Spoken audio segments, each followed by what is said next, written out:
Lên rào săn lễ hội tháng Cố Châu, thịt trâu ấy nhá. Đây nhiều món thịt trâu đây này. Cắt anh Hùng đang nấu thịt trâu đây. Quay hẳn vào đây ấy. Đấy, phải từ từ thôi, nhanh quá. Đấy, món thịt trâu đây này. Nhóng bằng những máy lửa mà cháy hồng hào lò lử để nấu những món thịt trâu thật ngon.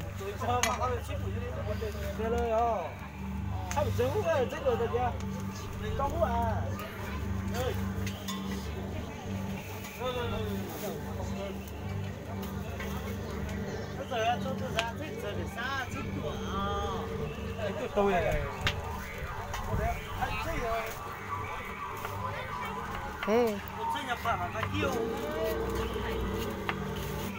Nhưng anh Hùng đang làm món gì, món rất thơm à, để làm nước chặt thắng cố.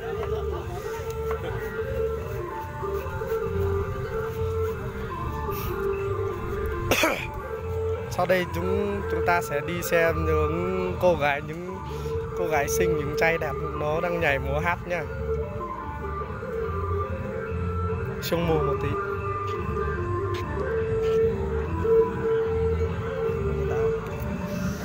Đó.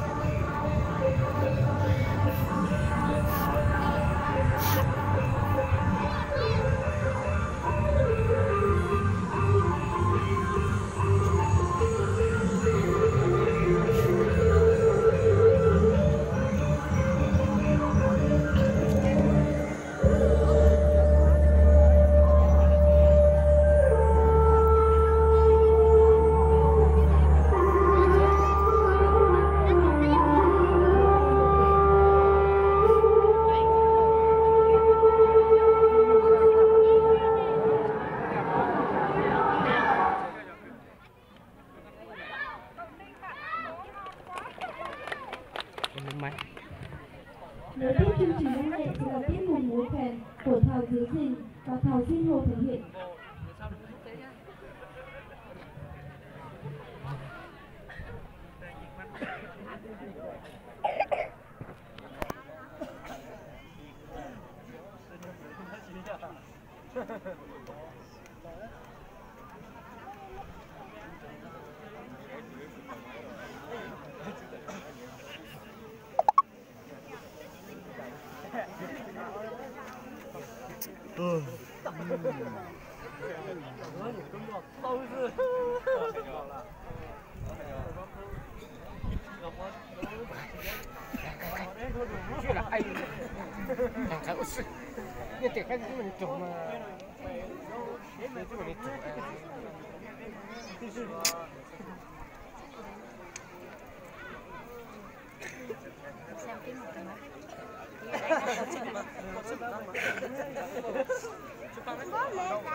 Ồ, cho真giỏi,你看。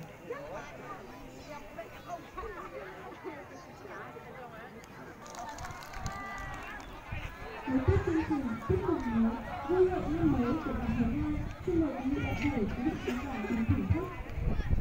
Nào chia bây giờ nó ta chỉ nói giờ chia chia cho bây tới chơi ra xa nói lưu chia hảo to nhớ trò tít chơi nó này